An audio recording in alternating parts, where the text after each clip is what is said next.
Electricity part 2। Last part में हमने सब कंसेप्ट्स देखे थे और लास्ट क्लास में हमने ये देखा था कि रेजिस्टिविटी किस मटेरियल की कितनी होती है, ठीक है ना। इसके आगे से स्टार्ट करना है ना हमें। नेक्स्ट ये क्या दिया है, हीटिंग एलिमेंट। हीटिंग एलिमेंट क्या होता है? किसी हीटिंग अप्लायंस, हीटिंग अप्लायंसेस क्या क्या हो जाएंगे? Electric iron, heater, toaster, griller, immersion rod, है ना। ये सब हीटिंग डिवाइसेस है। हीटिंग डिवाइसेस में हीट करने के लिए जो सब्सटेंस लगा होता है उसको बोलते हैं heating element. Heating element means heating coil. ये किस मटेरियल की बनी होती है? Answer is nichrome. अभी हमने पहले पढ़ा था कि निक्रोम क्या है, एक एलॉय है। और एक क्वेश्चन भी था आपका कि मैंगनीज का रेजिस्टेंस निक्रोम से भी ज्यादा है, लेकिन फिर भी हम लोग मैंगनीज नहीं बल्कि निक्रोम यूज करते हैं। इसका आंसर क्या आएगा? यस, एलॉय को हम इसलिए यूज करते हैं कि वो ऑक्सीडाइज नहीं होगा, जबकि मेटल्स क्या है, वो रिएक्ट हो जाएंगे, करोड हो जाएंगे। ऑक्सीजन से, कार्बन डाइऑक्साइड से रिएक्ट होके वो करोड हो जाएंगे, करोड करोड होके वो खराब हो जाएंगे, डैमेज हो जाएंगे विद टाइम। लेकिन एलॉयज क्या है, वो किसी से रिएक्ट नहीं करते, ऑक्सीजन से रिएक्ट नहीं करेगा, ऑक्सीडाइज नहीं होगा। और दूसरी चीज कि इसका क्या है, रेजिस्टिविटी बहुत ज्यादा है as compare to the other substances. आप खुद ही देख लीजिए। तो सबसे पहली चीज, हम प्योर मेटल्स को प्रेफर नहीं करेंगे because pure metals they get corroded. हम प्रेफर करेंगे एलॉय। और वैसे भी compare to the other material alloy का निक्रोम का रेजिस्टेंस सबसे ज्यादा है। तो हम लोग निक्रोम यूज करते हैं एज हीटिंग एलिमेंट। मतलब कोई भी चीज, यहाँ देखिए एग्जांपल दिया है, electric iron, electric toaster, kettle, room heater, water heater, चाहे वो गीजर ले लीजिए, चाहे इमर्शन रॉड ले लीजिए, चाहे हेयर ड्रायर, इन सब में हीट करने के लिए जो एलिमेंट लगा होता है उसको हीटिंग एलिमेंट कहते हैं। किस सब्सटेंस का बना होता है? Nichrome. Why nichrome? Very high resistivity and does not undergo oxidation। तो ये बहुत समय तक चलेगा, खराब नहीं होगा। नेक्स्ट पॉइंट आपका आता है कॉम्बिनेशन ऑफ रेजिस्टेंस। कॉम्बिनेशन क्यों कर रहे हैं? To get the desired value. अब what do we mean by desired value, अभी मैं आपको समझा रहा हूं। और रेजिस्टेंस तो हमने पढ़ा, what is resistance? Which opposes the flow of current. Current के फ्लो को जो रोकता है उसको बोलते हैं हम लोग रेजिस्टेंस। रेजिस्टेंस भी बहुत सारे टाइप के होते हैं। आपके जो स्क्रीन पे दिखा रहे हैं ये वो इलेक्ट्रिकल अप्लायंसेस में यूज होते हैं, ठीक है। ट्रांजिस्टर्स में, टीवी में, आईसीस के साथ में इनको यूज किया जाता है। अलग अलग कलर के होते हैं और कलर से उनका वैल्यू भी होता है, कलर कोडिंग, ठीक है। वो सब भी हम लोग नहीं पढ़ेंगे, वो क्लास 12th पे आता है। हाँ, सीरीज मतलब एक लाइन में एक के बाद एक आप जोड़ते जाएं, उसको सीरीज बोलते हैं। और ये पैरेलल का कॉम्बिनेशन दिया हुआ है, ठीक है। तो दो तरह से हम लोग यूज करते हैं, कभी कॉम्बिनेशन में कि सीरीज के साथ में फिर पैरेलल भी यूज किया, और बहुत सारे कॉम्बिनेशन उसके न्यूमेरिकल्स भी हैं। आगे हम लोग एक एक करके सब देखेंगे। सबसे पहले हम लोग पढ़ने जा रहे हैं सीरीज। सीरीज का पहले आप रे डायग्राम देख लीजिए। डायग्राम तो ये एक क्या है, सर्किट डायग्राम। सारी चीजें क्लियर हैं, क्या चीज क्या है? आपने एक बैटरी लगाई हुई है, करंट सप्लाई हो रहा है, रेजिस्टेंस 1, रेजिस्टेंस 2, रेजिस्टेंस 3, ये तीनों रेजिस्टेंस को हमने सीरीज में ज्वाइन किया है। फिर एक एमीटर है, एक की है और कनेक्शन कंप्लीट। और क्योंकि हमें तीनों रेजिस्टेंस के पोटेंशियल अलग अलग चाहिए, इसलिए हमने 3 पोटेंशियल डिफरेंस मेजर करने के लिए 3 वोल्ट मीटर्स लगाए हुए हैं। आपको मालूम है volt meters are connected in parallel to the resistance. इसमें आपको कोई कंफ्यूजन नहीं, ठीक है। सिर्फ एक ही चीज ध्यान रखना और मुझे बताना, इस पूरी सीरीज में पोटेंशियल सेम रहेगा कि करंट?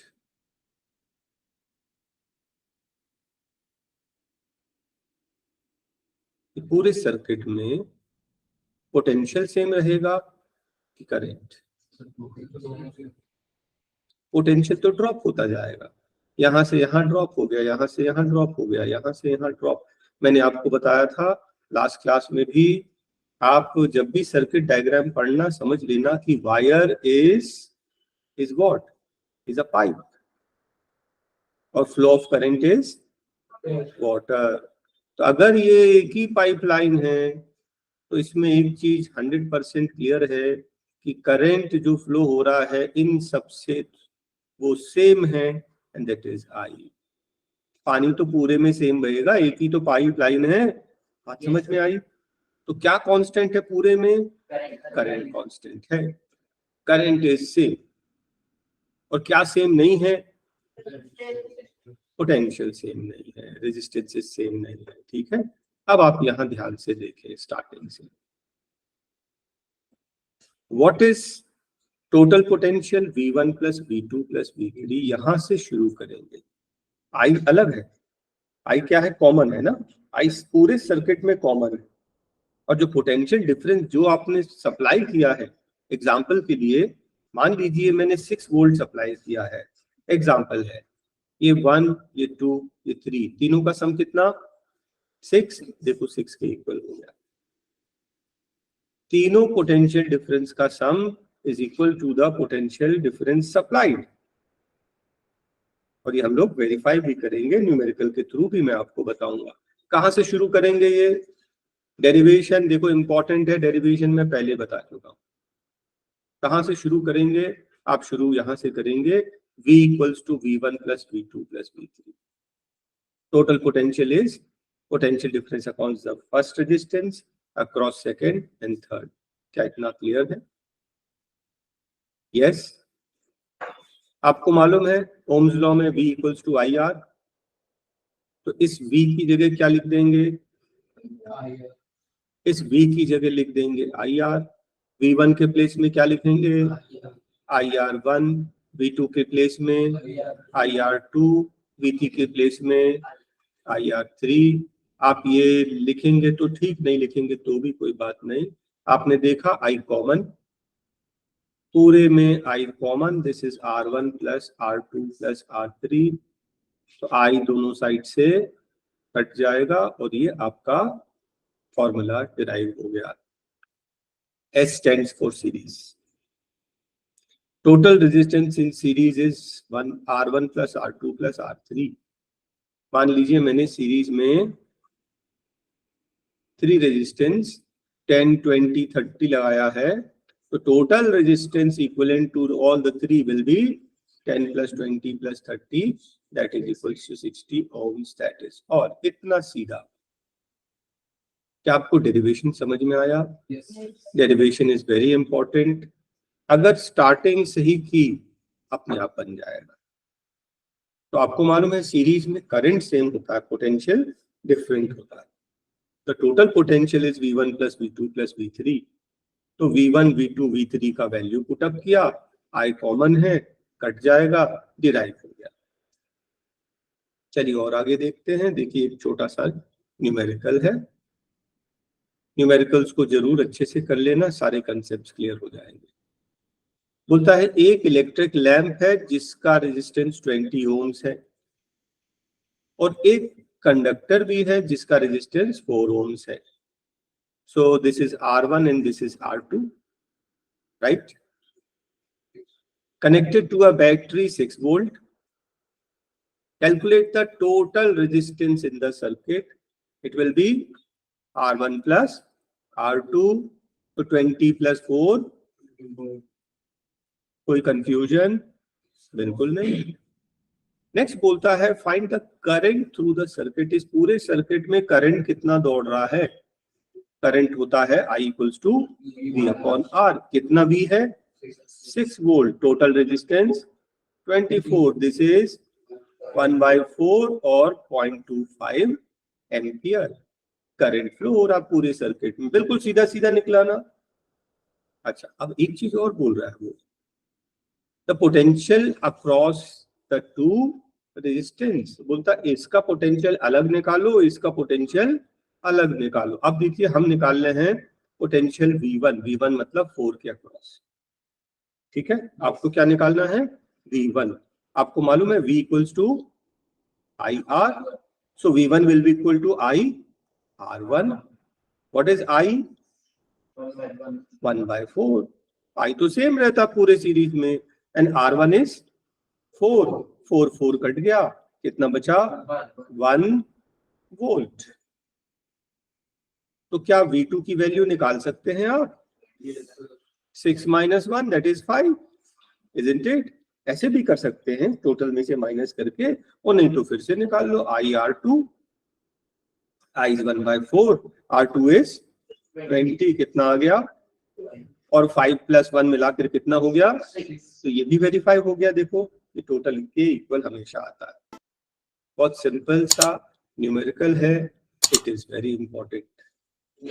सारे कंसेप्ट्स क्लियर हो जाएंगे. ये तो मैंने समझाया, आप घर में इसको लिख के प्रैक्टिस करेंगे. Next, if the resistances are connected in parallel. Parallel का पहले अपन लोग सर्किट डायग्राम देख ले. अग्रीड. ये 3 रेजिस्टेंसेस R1 R2 R3 और एक सेटअप किया है पूरा सर्किट डायग्राम. आपको क्या लगता है इन R1 R2 R3 के थ्रू सेम करंट फ्लो होगा कि डिफरेंट? जैसा मैंने बताया ये पानी की पाइपलाइन है. यहाँ 3 पार्ट्स में डिवाइड हो गई पाइपलाइन. तो वाटर की सप्लाई तीनों में अलग अलग हो जाएगी, लेकिन दोनों का एंड पॉइंट सेम है. The potential supplied will be same. तो इसमें क्या सेम है? पोटेंशियल. क्या डिफरेंट है? Current. What do you think? I is equal to, तीनों के equal. I is I1 plus I2 plus I3. तीनों का पानी मिलाकर मैंने जो वाटर वाला पाइप वाला कंसेप्ट बताया, जितना पानी इसमें इसमें इसमें टोटल इतना ही तो था. ठीक है, total current is I1 plus I2 plus I3. यहां से शुरू करेंगे जैसे हमने प्रीवियस में किया था. V equals to V1 plus V2 plus V3. यहां शुरू होगा I1 I2 I3. What is I? V upon R. I की जगह लिख देंगे V अपॉन R. I1 की जगह V अपॉन R1. ठीक है, I2 की जगह V अपॉन R2. I3 की जगह V अपॉन R3. आपने देखा V is common.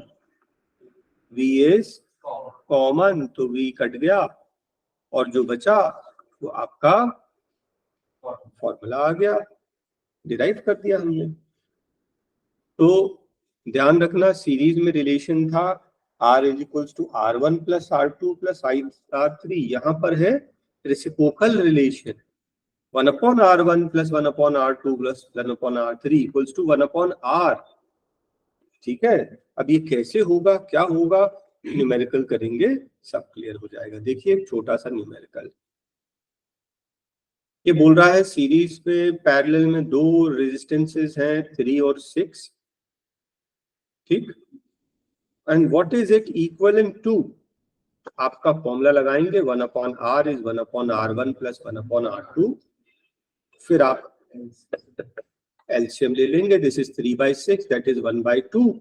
1 upon R is equals to 1/2 that is R equals to 2. अब मेरा एक क्वेश्चन कि ऐसा हम लगाएंगे क्यों?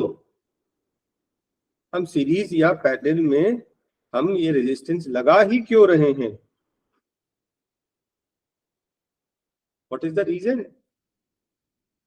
तो मैंने इसका आंसर पहले ही बताया था, to get the desired value. लेकिन अभी समझ में नहीं आया। अब ध्यान से सुनना, मुझे 2 ओम्स की जरूरत है, मुझे 2 ओम्स के रेजिस्टेंस की जरूरत है, और प्रॉब्लम ये है कि इट इज नॉट अवेलेबल। आपके पास मार्केट में 3 ओम्स का मिल रहा है, 6 ओम्स का मिल रहा है, बस 2 का नहीं, और आपको 2 ही चाहिए। क्या करेंगे? एक 3 और 6 को ले आएंगे, पैरेलल लगा देंगे, तो वो इतने ही तो प्रोड्यूस कर रहा है। अगर 2 अवेलेबल होता तो 2 ही नहीं आते। बात समझ में आई? yes, लगभग सबकी प्राइस सेम रहती है। मान लो ये 10 रुपीज का, ये 10 रुपीज का, 10, 10, 20, और ये तो एक ही मिल रहा है, तो सीधा सीधा 10 रुपीज का मिल गया। एग्जाम्पल दे रहा हूँ, है ना? yes, लेकिन 2 का मार्केट में है ही नहीं, और आपको 2 बनाना है, तो आप क्या करेंगे? 3, 6 को पैरेलल बनाएंगे, आपको 2 मिल गया। yes, right? उसी तरह से प्रीवियस में देखो, सीरीज में हमको क्या चाहिए था? हमको चाहिए 60 ओम्स। अब 60 ओम्स डायरेक्ट मार्केट में मिल नहीं रहा, तो शॉपकीपर बोलेगा भाई 10, 20, 30 3 ले जाओ, जोड़ देना। ओके, yes, तो हमने 3 को जोड़ के अपने रिक्वायर्ड जितनी उतनी हमने बना ली, जो मिल जाए मार्केट में अवेलेबल। yes, sir. ठीक है? और नहीं है तो फिर हम जो भी करेंगे, लेकिन हमें डिजायर्ड वैल्यू चाहिए 60। एक ही 60 का मिल गया, एक लगा दिया। नहीं मिल रहा, 30 के 2 मिल रहे, 2 लगा दिए। नहीं मिल रहे, आप ही के पास 10, 20, 30 पड़ा, तो खरीदने क्यों जाएंगे? इस तीनों को जोड़ दिया, हमारी डिजायर्ड वैल्यू मिल गई। तो अब ये समझ में आया कि ऐसा हम करते क्यों हैं? yes, sir. जो हमें चाहिए उतनी वैल्यू लाने के लिए हम लोग इस तरह से जोड़ देते हैं। तो डिजायर्ड वैल्यू कितनी आ रही है, उसके लिए हमने 2 फॉर्मूले पढ़ लिए। सीरीज में क्या फॉर्मूला लगेगा और पैरेलल में क्या। बिल्कुल क्लियर यहाँ तक? yes, sir. चलिए, नेक्स्ट टॉपिक आता है आपका डोमेस्टिक सर्किट। डोमेस्टिक मतलब जो घर में, इलेक्ट्रिक सर्किट। तो यहाँ पर आने के पहले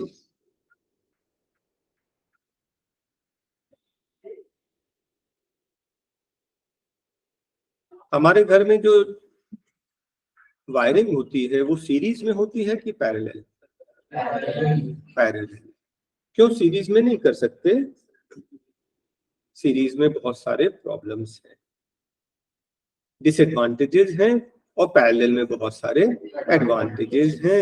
एक एक करके हम लोग यहाँ पर स्टडी करेंगे, और जो एडवांटेजेस पैरेलल के हैं वही डिसएडवांटेजेस सीरीज के हैं। फर्स्ट पॉइंट इंपॉर्टेंट है ये भी। If one appliance stops due to defect, other keep working. यहां देखिए, एक भी बल्ब अगर फ्यूज हो गया, सर्किट टूट जाएगी, सारे के सारे बंद हो जाएंगे। जबकि यहाँ पे तो ये सेपरेट है, अगर ये फ्यूज हो गया तो ये फर्स्ट वाला बल्ब नहीं जलेगा, बाकी सारे जलते रहेंगे। फर्स्ट पॉइंट क्लियर है? yes, sir. पैरेलल का एडवांटेज ये है, एक अप्लायंस अगर due to some effect off हो गया, स्टॉप वर्किंग, बाकी इफेक्ट नहीं होंगे। First point. Second point, parallel में आप सबका सेपरेट स्विच लगा सकते हैं। पैरेलल में सबका स्विच अलग अलग, स्विच नंबर 1, 2, 3, 4 सबका, जो चालू करना, ये फैन चालू करना, ये वाला बटन दबा दो, ये ट्यूबलाइट चलनी, यही चला। जबकि यहाँ सीरीज में क्या होगा कि सारे अप्लायंसेस एक साथ में चलेंगे। ऑन करोगे तो सारे ऑन, ऑफ करोगे तो सारे ऑफ, सेपरेट स्विच नहीं लगा सकते। Second point clear?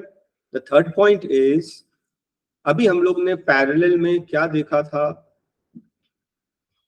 पैरेलल में सेम वोल्टेज सप्लाई मिलती है। पैरेलल में पोटेंशियल जो है वो सेम मिलता है। देखिए पैरेलल का ये देख लीजिए, करंट तीनों का सेम डिफरेंट होता है, लेकिन potential difference across the point is same. सबसे अच्छी बात यह है कि पोटेंशियल ड्रॉप नहीं होता पैरेलल में। पोटेंशियल ड्रॉप नहीं होता मतलब सेम ब्राइटनेस से बल्ब चलेगा। सीरीज में क्या होगा मालूम है? फर्स्ट वाला सबसे ब्राइट, सेकंड थोड़ा सा और डिम, थर्ड और डिम, फोर्थ और डिम, फिफ्थ और डिम, ये डिम होता जाएगा। क्यों? क्योंकि पोटेंशियल ड्रॉप होता जा रहा है, पोटेंशियल ड्रॉप होता जा रहा है, उसकी कैपेसिटी कम होती जा रही है, सबको एक ब्राइटनेस से नहीं जला पाएगा। जबकि पैरेलल में एडवांटेज ये होता है कि same potential is supplied, same brightness से सारे के सारे बल्ब जलने वाले। और एक और चीज हमने अभी बिल्कुल देखा, क्या देखा आपने? ये एग्जांपल, पैरेलल में आपने 3 और 6 को ऐड किया तो कितना आया? 2। और अगर आप सीरीज में कर देते तो 3 + 6 मिलाकर कितना हो जाता? 9 हो जाता। तो रेजिस्टेंस सीरीज में ज्यादा होता है कि पैरेलल में? सीरीज में ज्यादा होता है, रेजिस्टेंस पैरेलल में कम होता है। तो सीरीज में आपके सर्किट में रेजिस्टेंस ज्यादा होना चाहिए कि कम? कम। ओवरऑल रेजिस्टेंस कम, जितना रेजिस्टेंस कम होगा उतना ज्यादा करंट फ्लो होगा। तो कम रेजिस्टेंस चाहिए तो कम रेजिस्टेंस तो पैरेलल में ही होता है। सभी तरीके से एडवांटेजेस है। और जो हमने एडवांटेजेस यहाँ पर पढ़े हैं वो सारे डिसएडवांटेजेस सेम पूरे इसमें हो जाएंगे। सीरीज में एक स्टॉप करेगा वर्किंग तो सारे के सारे बंद हो जाएंगे। एक ही स्विच लगा सकते हैं, एक स्विच करोगे तो सारे ऑन, उसी से सारे ऑफ, सेपरेट स्विच नहीं लगा सकते सीरीज में। पोटेंशियल जो है वो सबका अलग अलग होता है, एक ज्यादा ब्राइटनेस देगा, दूसरा कम, थर्ड और कम। और ओवरऑल रेजिस्टेंस ज्यादा होता है, रेजिस्टेंस ज्यादा होने से करंट कम हो जाता है। तो क्या आपको क्लियर हो गया कि सीरीज या पैरेलल कौन सा हमें लगाना चाहिए? हमें पैरेलल में करेक्शन करने चाहिए और ऐसे ही होता है। कुछ पॉइंट्स हैं जो आप ध्यान रख सकते हैं। आपने देखा था कि सीरीज में करंट सेम रहता है थ्रू आउट, पूरी सीरीज में करंट सेम रहता, पोटेंशियल चेंज होता है। V1 is V1, V equals to V1 + V2 + V3। और रेजिस्टेंस का फॉर्मूला भी याद है ना सीरीज में। पैरेलल में क्या होता है कि करंट चेंज हो जाता है, तीनों रेजिस्टेंस के थ्रू अलग अलग करंट फ्लो होगा। I is equals to I1 + I2 + I3, potential same होता है। और ये फॉर्मूला अभी हमने पढ़ा। ये सिर्फ ध्यान रखने के लिए कि सीरीज और पैरेलल में मेजर क्या डिफरेंसेस हैं। Yes. सीरीज में करंट रिमेन्स कांस्टेंट, पैरेलल में पोटेंशियल रिमेन्स कांस्टेंट। सीरीज में V equals to V1 + V2 + V3, parallel में I equals to I1 + I2 + I3। ठीक है। नेक्स्ट टॉपिक है heating effect of electric current. तो असल में कितने इफेक्ट होते हैं इलेक्ट्रिक करंट के? इलेक्ट्रिक करंट का एक होता है केमिकल इफेक्ट, एक होता है हीटिंग इफेक्ट, और एक और होता है मैग्नेटिक इफेक्ट। मैग्नेटिक इफेक्ट तो हम लोग नेक्स्ट चैप्टर में पढ़ेंगे। मतलब कि अगर किसी वायर में करंट पास होता है तो वो मैग्नेट बन जाता है। यस। उसी तरह से किसी वायर में अगर करंट पास करोगे तो वायर हीट जरूर होगा। This is called heating effect. Chemical effect तो हम पहले ही पढ़ चुके हैं प्रीवियस क्लासेस में। क्या बोलेंगे उसको? Electroplating. Yes, sir. Current pass करने से Feel बढ़ता है. आयंस जो है स्प्लिट हो जाते हैं। मान लीजिए मुझे किसकी प्लेटिंग करनी है? कॉपर की। तो मैंने कॉपर सल्फेट डाला, जब करंट पास करेंगे कॉपर और सल्फेट आयनाइज हो जाएगा, कॉपर जाएगा नेगेटिव की तरफ और वो उसके ऊपर डिपॉजिट हो जाएगा, इलेक्ट्रोप्लेटिंग। ठीक है, दैट इज केमिकल इफेक्ट। अभी हम क्या पढ़ने जा रहे हैं? Heating effect. ठीक है, क्या पढ़ने जा रहे हैं हम लोग? Heating effect. तो आपको मैंने बताया कि जब भी किसी वायर में करंट पास करोगे वो हीट तो होगा। अब क्वेश्चन ये है कि वो कितना हीट होगा, वही हम कैलकुलेट करने जा रहे हैं और उसी का रिलेशन डिराइव करने जा रहे हैं। ठीक है, तो क्या किसी को ये वाला फर्स्ट वाला फॉर्मूला याद है? Work done equals to charge into price. Potential difference is work done in moving unit charge. Potential difference का फॉर्मूला डिराइव किया था हमने सबसे पहला, है ना? वहां से हमने work done equals to Q into V. क्या आपको ये पॉइंट समझ में आया? Yes, sir. सेकेंड, आपको क्यू का वैल्यू हमने क्या लिख दिया? I into T. क्यों लिखा? करंट का फॉर्मूला याद है? Current equals to flow of charge पर यूनिट टाइम। Yes, sir. तो चार्ज हो जाएगा आई इंटू टी। ये क्लियर हो गया? वी का वैल्यू कहां से आया? ओम्स लॉ से, आई आर। तो क्या हो गया? I square R T, and this work done is in the form of heat. So heat का फॉर्मूला हो गया आई स्क्वायर आर टी। हो गया डिराइव, बस खत्म। आपको बन जाएगा। Yes, sir. ध्यान रखना पड़ेगा। देखो, फर्स्टली ये वाली चीज कहां से आई? पोटेंशियल डिफरेंस से वर्क डन निकाल लिया, ठीक है। फिर क्यू का वैल्यू करंट के फॉर्मूले से पुट अप कर दिया, और वी का वैल्यू ओम्स लॉ से पुट अप कर दिया। आ गया रिलेशन आपका। कितना इजी। Yes, sir. तो आपने नोटिस किया heat is equal to I square R T. मान लीजिए मैं हीटिंग एक डिवाइस बनाने जा रहा हूं, मैं एक हीटर बनाने जा रहा हूं, और हीटर का काम क्या होता है? हीट जनरेट करना। तो मैं क्या करूं? मतलब इन टॉपिक को पढ़ के मैं क्या ऑल्टरेशन करूं उसमें कि हीटिंग जल्दी हो जाए? मटेरियल की रेजिस्टेंस ज्यादा होनी चाहिए. यस, देखिए करंट तो जो फ्लो हो रहा है वही होगा। टाइमिंग तो ऐसा है कि आप वाटर हीटर मान लीजिए, हम लोग इमर्शन रॉड की बात कर रहे हैं, 5 मिनट्स में कम गर्म होगा, 10 मिनट्स में ज्यादा गर्म होगा, 15 मिनट्स में और ज्यादा। तो टाइम के प्रोपोर्शनल तो होता ही है। Heat is directly proportional to time, इसमें कोई कंफ्यूजन नहीं। वो तो अभी भी है, बाद में भी रहेगा। Yes, sir. लेकिन हमें ज्यादा हीटिंग करनी है, ऐसा ना हो कि 1 घंटे उसको हीट करना पड़े, अब जाके जितना हमको चाहिए उतना हो, है ना? Yes, sir. तो फिर क्या करें ऐसा? और कुछ करंट पे हमारा कंट्रोल नहीं है, जो चीजें जितना आ रहा है सप्लाई उतना ही आएगा। एक चीज है जो हम मॉडिफाई कर सकते हैं, क्या? रेजिस्टेंस। हम लोग हाई वैल्यू का लगाएं। क्यों? क्योंकि heat is directly proportional to resistance. Yes, sir. भाई टाइम तो ठीक है, हम लोग को ज्यादा गर्म चाहिए तो ज्यादा देर के लिए कर देंगे, लेकिन टाइम और कम किया जा सकता है रेजिस्टेंस बढ़ाने से। तो कौन सा रेजिस्टेंस लगा देंगे? रेजिस्टेंस किस मटेरियल का लगाएंगे? निक्रोम लगा देंगे। कॉपर से ज्यादा, मान लीजिए कॉपर का वायर लगाएंगे तो पता लगा 2 घंटे में पानी गर्म हो रहा, निक्रोम लगाओगे 5 मिनट में गर्म हो गया। तो कौन सा चाहते हो आप? Nichrome, isn't it? Yes, sir. Yes. Time तो डेफिनेटली, मान लो मुझे निक्रोम का, मैंने एक इमर्शन रॉड लाया है, ठीक है, तो ज्यादा ठंडी है तो हमें उसको 10 मिनट्स लगता है गर्म करने में, ज्यादा ठंडी नहीं है तो 5 मिनट्स में हमारे लिए बहुत है। Yes. तो टाइम तो वेरी करता है, हमें जितना गर्म चाहिए उतना, लेकिन बहुत ज्यादा टाइम भी ना लग जाए।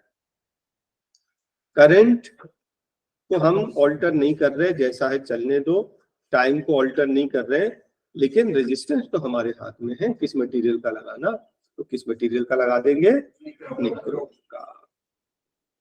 अब उसको और डिटेल में पढ़ने के लिए हम पढ़ने जा रहे हैं एप्लीकेशंस ऑफ हीटिंग। तो अभी थोड़ी देर पहले हम लोग ने पढ़ा था ना हीटिंग एलिमेंट, Yes, sir. इसमें वही चीज तो है। जितने भी हीटिंग अप्लायंसेस हैं, iron, kettle, toaster, oven, heater, geyser, ये सारे अप्लायंसेस में कॉइल्स होती हैं जो कि हाई रेजिस्टेंस मटेरियल की बनी होती हैं। एग्जांपल निक्रोम, क्योंकि रेजिस्टेंस ज्यादा तो हीटिंग ज्यादा। चाहे वो आयरन हो, इसके अंदर कॉइल होती है, इसके अंदर कॉइल होती है। आपने कभी, किसी ने अगर कोई आपका आयरन खराब हो गया और अब बनवाने गए हो तो आपने देखा होगा, नहीं देखा होगा तो मैं बता देता हूँ। बहुत बड़ी कॉइल, लंबी कॉइल, असल में ऐसे शेप का उसमें मटेरियल होता है, इंसुलेटेड मटेरियल, उसके ऊपर कॉइल होती है, पूरी ऐसी लंबी कॉइल, और वो यहाँ पर लगी होती है। जब करंट पास करोगे तो ये हीट अप हो जाएगी, रेड हॉट हो जाएगी, जिससे जिससे ये गर्म हो जाएगा आयरन, और इंसुलेटेड है ऊपर नीचे। जो रूम हीटर है ये तो रेड हॉट हो जाता है, तो आपको तो दिखता ही है। ब्लोअर, हेयर ड्रायर, इसके अंदर भी कॉइल होती है, इसके अंदर ऐसी कॉइल होती है जो रेड हॉट हो जाती है। और फिर क्या है, इसमें तो सिर्फ एक फैन लगा है, एक मोटर लगी है जो हवा फेंकता है, तो ये जो एयर जा रही है वो कॉइल के करीब से आएगी तो गर्म हो जाएगी और गर्म हवा फेंकने लगेगी, बस, और कुछ नहीं है इसमें। ठीक है ना। तो एप्लीकेशन ऑफ हीटिंग इफेक्ट, हम लोग हीटिंग इफेक्ट में कैसे अप्लाई कर रहे हैं कि हाई कॉइल जो रेजिस्टेंस है उसको हम लोग निक्रोम का बना रहे हैं, ताकि रेजिस्टेंस ज्यादा रहे, रेजिस्टेंस ज्यादा होने से हीटिंग ज्यादा होगी। तो point number 1 is clear. Point number 2, electric bulb. ठीक है, अब ये देखिए, ये तो ओल्ड टेक्नोलॉजी हो गई। किसने बनाया था इलेक्ट्रिक बल्ब? एडिसन। ठीक है, और एडिसन को सबसे बड़ा चैलेंज, सबसे प्रॉब्लम किस चीज में आई? सबसे ज्यादा डिफिकल्टी आई ये हीटिंग एलिमेंट ढूंढने में। हम कब की बात कर रहे हैं? हम 200 साल पहले की बात कर रहे हैं नियरली। तो उस समय इतने सारे एलिमेंट्स की डिस्कवरी हुई नहीं थी। ठीक है, इनने पूरा बल्ब बना लिया, सब कुछ बना लिया, बस एक ही प्रॉब्लम था कि ये जो फिलामेंट है वो किस मटेरियल का डालें। और आपको मालूम है, आपने अगर इनकी स्टोरी पढ़ी हो, है ना, कहीं आप सर्च मार के पढ़ना, ही एक्सपेरिमेंट ओवर 2000 आइटम, 2000 से ज्यादा बार एक्सपेरिमेंट किया। कभी कॉपर डाला, जब सर्किट में करंट पास किया तो मेल्ट हो गई, फिर दूसरा एक्सपेरिमेंट किया, फेल हो गया, नेक्स्ट एक्सपेरिमेंट के फेल हुआ। और केवल यही नहीं, इनके फ्रेंड्स भी पूरे वर्ल्ड, इन लोग ने ऑल ओवर द वर्ल्ड घूम लिया कि कौन सा सूटेबल एलिमेंट इसके अंदर डालें। फाइनली क्या मिला? टंगस्टन। और उस समय $1 मिलियन खर्चा आया। ठीक है, आप पैसे सर्च मार के कहीं देख सकते हैं। लेकिन एक बहुत बड़ी डिस्कवरी थी ना, उस समय तो बल्ब होता ही नहीं था ना। करंट तो था लेकिन लाइट नहीं थी, करंट तो था लेकिन लाइट नहीं थी, क्योंकि लाइट तो बना ही नहीं था ना, बल्ब तो पहली बार तो इन्हीं ने बनाया। ओके, तो फाइनली उनको क्या मिला? टंगस्टन। टंगस्टन फाइनली अप्रूव हुआ। क्यों? क्योंकि अब ध्यान से देखना, टंगस्टन की जो प्रॉपर्टी है, प्रॉपर्टी ऑफ टंगस्टन क्या है? पहली चीज, very high resistance. Very high resistance, high resistance होगी तो तभी तो ज्यादा हीटिंग होगी, और ज्यादा हीटिंग होगी तभी तो रेड हॉट होगा और ग्लो करेगा। And secondly, very high melting point. Very high melting point, जब हीट होगा तो मेल्ट भी तो हो जाएगा, तो ऐसा सब्सटेंस चाहिए जो इतना हीट होने पर भी मेल्ट ना करे। तो फाइनली क्या हुआ? टंगस्टन। टंगस्टन का मेल्टिंग पॉइंट है 3380 सेल्सियस। इसलिए ये अप्रूव हुआ, इसलिए ये मेल्ट नहीं हुआ और बाकी सब फेल हो गए। ठीक है, बाकी सब तो कॉमन है। तो हमने हीटिंग इफेक्ट को यूज किया किसमें? इलेक्ट्रिक बल्ब बनाने में। कौन सा एलिमेंट यूज किया? टंगस्टन। क्यों यूज किया tungsten? It has very high resistance and very high melting point. ठीक है, आगे बढ़े हम लोग। Next is electric fuse. आप सबको मालूम है घर में फ्यूज लगते हैं, सेफ्टी फ्यूज भी बोलते हैं। सेफ्टी फ्यूज में मैं आपको फ्यूज, बहुत टाइप के फ्यूज होते हैं, देखिए ये एक कार्ट्रिज फ्यूज है, डिटेल में बताऊंगा थोड़ी देर बाद। इसको हम लोग ग्रिप फ्यूज बोलते हैं। ये जो है मेन स्विच यूज होता था पुराने समय में, आजकल हम लोग इसको यूज नहीं करते। क्यों नहीं यूज करते? क्योंकि न्यू सिस्टम में ये आ गया हमारा MCB। तो आज की डेट में हम लोग बेसिकली क्या करते हैं, हम लोग लेवल 1 सिक्योरिटी और level 2 security, first level security, second level security. तो हमारे सबके मीटर के पास सबसे पहली चीज एक ग्रिप फ्यूज लगा होता है। आप सभी ने अगर अपने मीटर को देखा होगा, मीटर के पास ये वाला फ्यूज लगा होता है। इसको बोलते हैं ग्रिप, क्योंकि इसकी ग्रिप रहती है, ये यहाँ जाकर इस ग्रिप में फंस जाती है। पोर्सलिन का होता है, ठीक है। अब हम ये पढ़ने जा रहे हैं कि इसमें जो वायर लगते हैं, प्रॉपर्टीज ऑफ फ्यूज वायर, ये क्या है? एक ग्रिप टाइप का फ्यूज है, और फ्यूज को कनेक्ट करते हैं कैसे? इसके बीच में वायर लगाते हैं, ठीक है। ये क्या है? एक ग्रिप फ्यूज है, ग्रिप फ्यूज। तो ये जो ग्रिप है ये जाकर इसमें फंस जाएगी, ये ग्रिप इसमें जाके फंस जाएगी। इसमें वायर नहीं है, है ना, वायर लगाया जाता है, वायर इसमें लगाया जाता है ताकि देखिए यहाँ से वायर इसमें कसा हुआ है, यहाँ से वायर इसमें कसा हुआ है, इसके बीच में गैप है। जब हम ये इसको यहाँ पे ग्रिप में फंसा देंगे तो ये सर्किट, इसके वायर, ये वायर यहाँ आ जाएगा, इसके बीच का कनेक्शन कंप्लीट हो जाएगा और हमारे घर में सप्लाई आ जाएगी, ठीक है। ये मेन फ्यूज है, किसके साथ में लगता है? मीटर के साथ है। मीटर के बाद 100% सभी के घर में एक बड़ा सा ग्रिप फ्यूज लगा होता है। क्या प्रॉपर्टी होती है ग्रिप फ्यूज वायर की? जो वायर हम लगा रहे हैं इसमें, इसकी property high resistance, low melting point. ध्यान से देखना, properties of fuse wire, high resistance, low melting point. High resistance क्यों? रेजिस्टेंस ज्यादा होगा तो हीटिंग ज्यादा होगी, जल्दी से हीट हो जाए, और हीट होके जल्दी से मेल्ट हो जाए कि नहीं हो? जल्दी से मेल्ट हो जाए, जल्दी से मेल्ट हो जाए, जल्दी से मेल्ट हो जाए, ताकि कोई घर में एक्सीडेंट ना हो पाए, कोई अप्लायंस जलने के पहले यही फ्यूज हो जाए। ये जल्दी से मेल्ट हो जाए, जल्दी से मेल्ट हो जाए, मेल्ट हो जाएगा तो सर्किट ब्रेक हो जाएगा, सर्किट ब्रेक हो जाएगा तो अप्लायंसेस जो हमारे जलने से बच जाएंगे। प्रॉपर्टी समझ में आई? रेजिस्टेंस शुड बी हाई, जल्दी से गर्म हो जाए, और जैसे ही गर्म हो तो जल्दी से मेल्ट हो जाए, तभी तो सेफ्टी होगी, नहीं तो सेफ्टी कैसे होगी? ठीक है। ये कौन सा फ्यूज है? Grip fuse. ये मेन एक ग्रिप फ्यूज, बड़ा सा ग्रिप फ्यूज लगा होता है मीटर के पास। This is safety level number 1। लेकिन हम सिर्फ एक ही सेफ्टी पे बिलीव नहीं करते हैं, हमारे पास एक और सेफ्टी, दैट इज MCB लगा होता है। सभी के घर में देखा होगा आपने, मीटर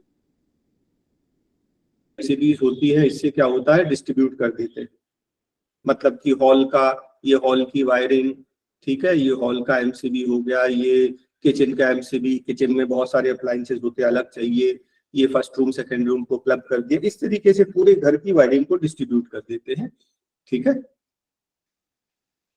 और इसमें फायदा क्या है? देखिए, ग्रिप स्विच, ग्रिप फ्यूज जो है उसका प्रॉब्लम ये है कि उसको बनाने के लिए ये ग्रिप को खींच के निकालना पड़ता है, और अक्सर ये निकालने लगाने में होती है स्पार्किंग, और इस वजह से डर लगता है, और जनरली लोग नहीं कर पाते। या हर घर में एक ही कोई एक्सपर्ट होता है जो जब फ्यूज हो गया, मेन स्विच फ्यूज हुआ, तो आप वो जाकर कि पापा को बनता, बाकी किसी को नहीं बनता, तो वो निकाल के लगाएंगे, चेक करेंगे, ठीक है। तो इसका जो है बहुत मिनिमाइज कर दिया है काम, क्योंकि हमने सेकेंड लेवल सेफ्टी क्या कर दी है? MCB, ठीक है। ज्यादातर बहुत इमरजेंसी एक्सट्रीम केसेस में ये वाला फ्यूज उड़ता है, क्योंकि इसको हाई लेवल का बनाते हैं, हाई लेवल, हाई एम्पियर, जल्दी ये वाला नहीं जाएगा। कभी भी कोई फॉल्ट होगी तो ये उड़ेगा पहले। तो इसमें क्या होता है, मान लीजिए कोई फॉल्ट आया तो क्या हो जाता है, स्विच ट्रिप हो जाता है, नीचे गिर जाता है। ठीक है, नीचे गिरता है मतलब कि खतरा है। ठीक है, दो वजह से गिर सकता है, एक शॉर्ट सर्किट और दूसरा ओवरलोडिंग। शॉर्ट सर्किट, ओवरलोडिंग, दो वजह से ये स्विच ट्रिप हो सकता है, और ट्रिप हुआ मतलब खतरा। ठीक है, तो आप क्या करेंगे, आप जाएंगे उस स्विच को ऊपर कर देंगे, और अगर आपने ऊपर किया और सब कुछ नॉर्मल है, सब कुछ ठीक ठाक, तो ओके, चलने दीजिए। लेकिन अगर आपने ऊपर किया, जैसे ही ऊपर किया फिर से गिर गया, इसका मतलब खतरा है। इसका मतलब अब ये आपके हाथ में नहीं है, आपका काम नहीं है, आपको इलेक्ट्रिशियन को बुलाना पड़ेगा। तो जो ट्रिप हो रही है, तो ट्रिप मेनली होती है टू रीजन से, शॉर्ट सर्किट, ओवरलोडिंग, एक एक करके दोनों को डिस्कस करेंगे थोड़ी देर के बाद। ठीक है, तो ये सबसे पहले एक लेवल 1 हमने सिक्योरिटी लगा दिया, that is grip switch fuse meter के बाजू में। सेकेंड लेवल सिक्योरिटी हमने एमसीबी भी लगा दी। अच्छा, कुछ जो महंगे अप्लायंसेस होते हैं तो कंपनी उनके साथ में ना एक कार्ट्रिज फ्यूज उस अप्लायंस के अंदर लगा के बेचती है। कार्ट्रिज फ्यूज मतलब ये देखिए, यहाँ से कनेक्शन रहता है, इसके बीच में ये पतला सा तार है, ये कार्ट्रिज।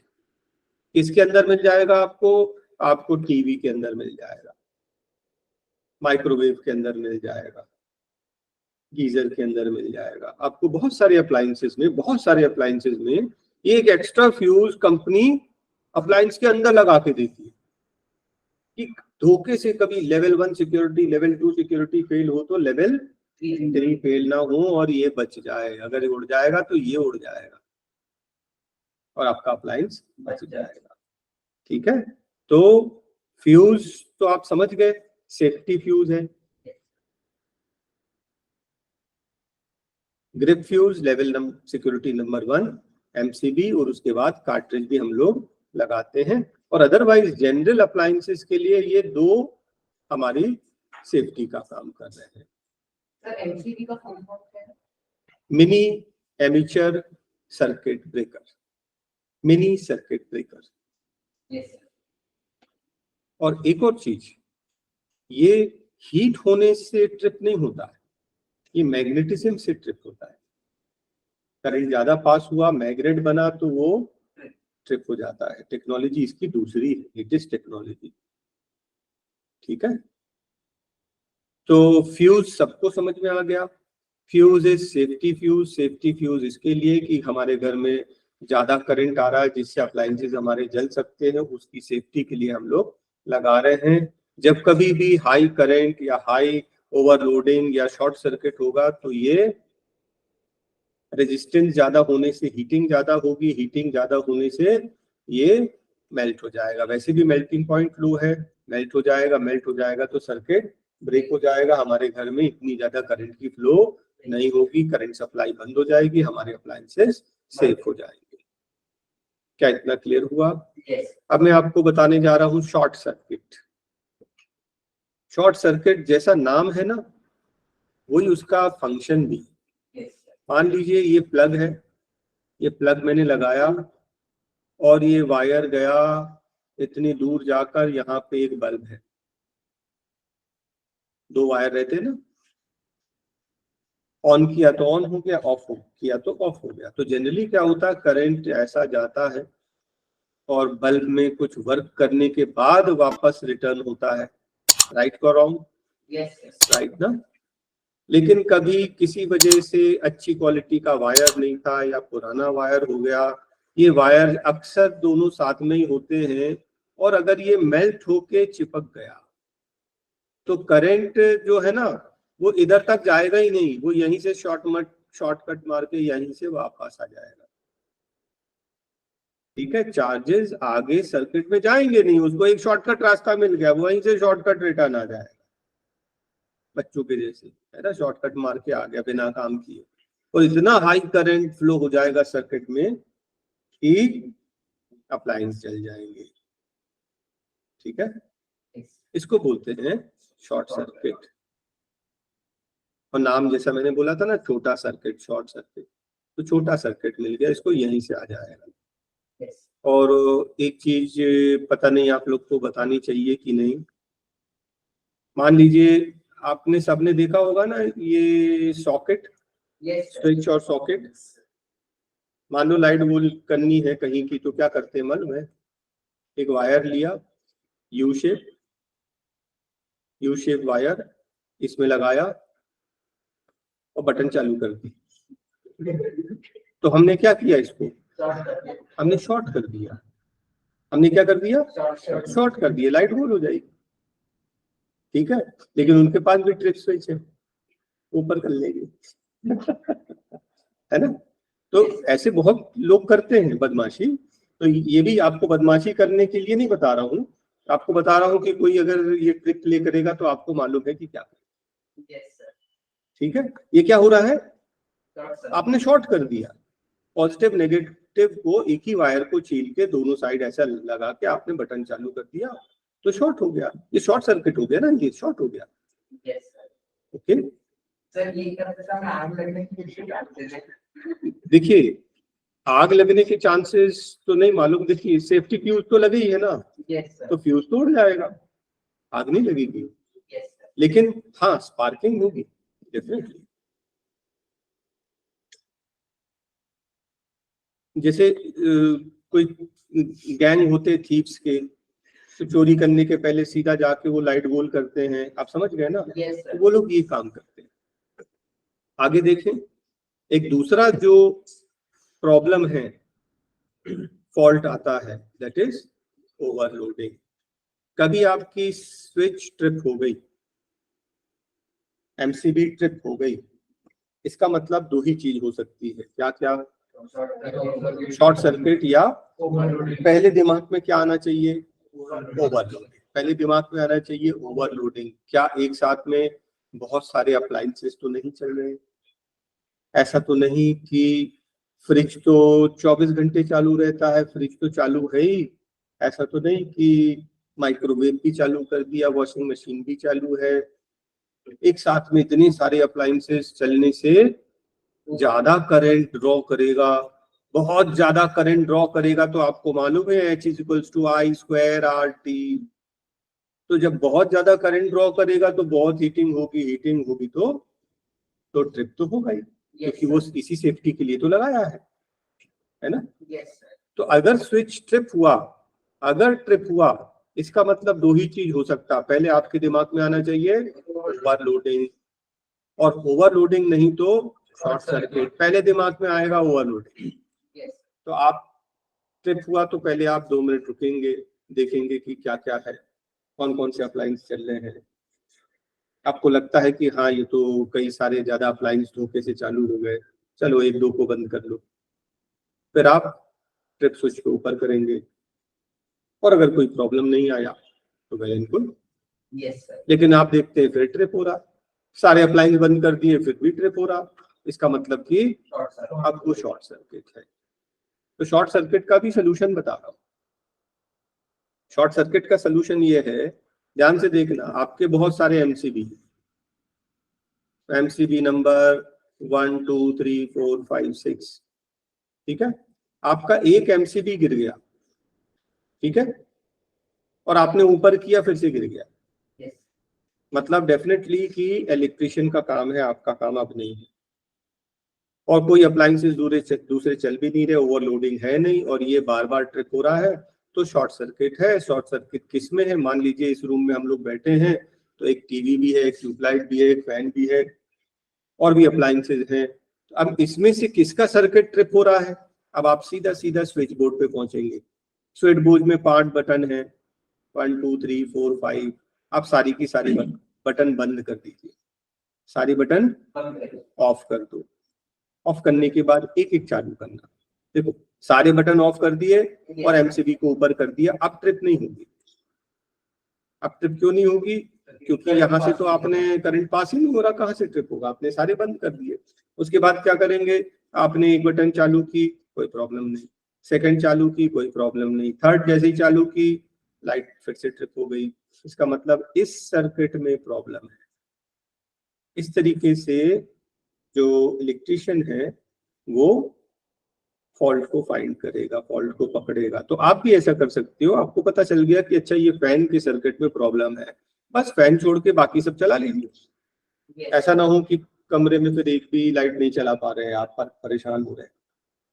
ठीक है, और डेफिनेटली ये आपका काम नहीं है, इलेक्ट्रिशियन को बुलाएंगे, बुला आके इसको रिपेयर कर देगा। ओवरलोडिंग क्लियर हो गया और शॉर्ट सर्किट भी clear. Next point is electric power. आपने 9th में भी पावर पढ़ा था, work done divided by time. ठीक है, तो work done divide by time, electric power is the work done पर unit time. Unit of power what, और वॉट तो एक छोटा यूनिट है, बड़ा यूनिट किलोवाट। ठीक, अगर हम बोलेंगे डिफाइन 1 वॉट, डिफाइन 1 वॉट, तो आप क्या करेंगे, डेफिनेशन याद है ना? यस, वर्क डन की जगह लिख देंगे 1 जूल और टाइम की जगह लिख देंगे 1 सेकंड। ठीक है, if 1 joule of work is done in 1 second, the power of the appliance is said to be 1 watt। इसका डेफिनेशन हो गया। अगर डेफिनेशन आया आपको तो पावर के एक फॉर्मूला और है, P equals to V I, P equals to I square R और P equals to V square upon R. ये तीनों ही सेम फॉर्मूले हैं। सबसे पहले देखो P इक्वल्स टू वी आई। मान लीजिए आपको V नहीं चाहिए, V नहीं चाहिए तो V की जगह क्या लिख देंगे आप, आई आर, और एक आई पहले से था तो आई इंटू आई स्क्वायर, ये फॉर्मूला हो गया। फॉर्मूला वही है। अब ये डिपेंड करता है, मान लीजिए पोटेंशियल और करंट दिया है तो फर्स्ट फॉर्मूला यूज करेंगे, अगर रेजिस्टेंस और करंट दिया है तो सेकंड फॉर्मूला यूज करेंगे। हमारे पास नहीं है तो कन्वर्ट कर लेंगे जैसा मैंने आपको बताया। और अगर आपको पोटेंशियल और रेजिस्टेंस दिया है तो थर्ड फॉर्मूला। ये तीनों फॉर्मूले सेम है, सेम से डिराइव किए हुए हैं। ठीक है, मान लीजिए आपको ये चाहिए तो आई की जगह क्या लिख देंगे अपन, वी अपॉन आर, तो देखिए वी स्क्वायर अपॉन आर हो गया। तो first formula, second formula, third formula, तीनों ही पावर का है, तीनों ही इक्विवेलेंट है। बस आपको जो चाहिए एक वेरिएबल को दूसरे में कन्वर्ट कर देना। Next power rating. तो आपको पता होगा कि नॉर्मल जो ट्यूबलाइट्स होती थी पुरानी टेक्नोलॉजी की, उसका वोल्टेज होता था 40 वॉट और बल्ब जो है normal size bulb 60 what.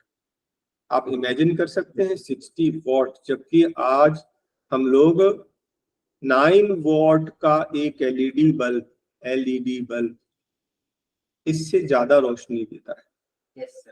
9 what का एलईडी बल्ब, जो पुराने जो इलेक्ट्रिसिटी बल्ब होते थे, पुराने बल्ब 60 वॉट से ज्यादा रोशनी देता है। सोचिए जरा कि कितने टाइम्स पावर सेविंग हो गई है ना। तो पुरानी टेक्नोलॉजी थी जब हमारे पास एलईडी नहीं था, और एलईडी की डिस्कवरी जिसने की है उसके लिए उनको नोबेल प्राइज मिला है। ठीक है, कितनी ज्यादा पावर सेविंग हो रही है। एलईडी का full form light emitting diode. Fan का वोल्टेज इतना होता है, वॉटेज 100 वॉट। अदर अप्लायंसेस का भी देखिए, इमर्शन रॉड बहुत ज्यादा पावर है इसका, ज्यादा इलेक्ट्रिक करंट यूज करेगा। ठीक है, एलईडी की जो नई ट्यूबलाइट आई है वो 20 वॉट की होती है, जो 40 वॉट की पुरानी है उससे ज्यादा रोशनी देती है। और भी अप्लायंसेस के पोटेंशियल यहाँ पावर यहाँ लिखे हुए हैं, टीवी 120 वॉट, आयरन। आप देखेंगे जितने भी हीटिंग अप्लायंसेस हैं उनके वॉटेज बहुत ज्यादा होते हैं। सर टीवी में पुराने जमाने में देखा, अभी सर कम हुआ, अभी वाले और कम हो गए हैं। और अभी एक चीज और होता ना, वो स्टार रेटिंग के हिसाब से आती है। आप 5 स्टार रेटिंग ले लें, सबसे कम पावर से लें, थोड़ी सी महंगी रहेगी। आप जितने अप्लायंस लेने जाएंगे ना, अभी आप मान लीजिए फ्रिज भी लेने जाएंगे तो आपको 3 स्टार रेटिंग चाहिए कि 4 स्टार रेटिंग की चाहिए कि 5 स्टार रेटिंग। 5 स्टार मतलब सबसे ज्यादा पावर कंजम्पशन, थोड़ा महंगा आएगा लेकिन पावर कंजम्पशन कम होगा, मार्केट में अवेलेबल है। ठीक है। और अब तो टेक्नोलॉजी चेंज हो गई, हर चीज में एक टेक्नोलॉजी चेंज हो गई है, तो अभी पावर कंजम्पशन काफी कम हो गया है। पावर का formula work done upon time पढ़ चुके हम लोग थोड़ी देर पहले। Yes sir. और अगर वर्क डन निकालना होगा तो टाइम को यहाँ ट्रांसपोज कर लीजिए, तो वर्क डन हो जाएगा पावर इनटू टाइम। इस तरीके से हम लोग इलेक्ट्रिकल, तो एनर्जी कंजम्पशन का formula power into time. Commercial unit क्या होती है? कमर्शियल यूनिट आपने देखा है, आपके घर में जो इलेक्ट्रिसिटी का बिल आता है वो आता है इन यूनिट्स। आपके इतने यूनिट्स कंजम्पशन हुए, आपका बिल इतना इतना इतना। ठीक है। तो आप सोचते होंगे what is this unit? 1 unit means 1 kilowatt our. आप जो मीटर देखते हैं, आपने मीटर देखा है कभी? ये देख लीजिए, यहाँ लिखा हुआ है kilowatt hour meter, and this 1 kilowatt is the unit. तो ये है, ये तो पॉइंट्स में चल रहा है। ये पॉइंट्स में चल रहा है, 0 1 2 3 4 5 6 7 8 9, ये एक घूम जाएगा। इस तरीके से आगे बढ़ता रहेगा। ठीक है।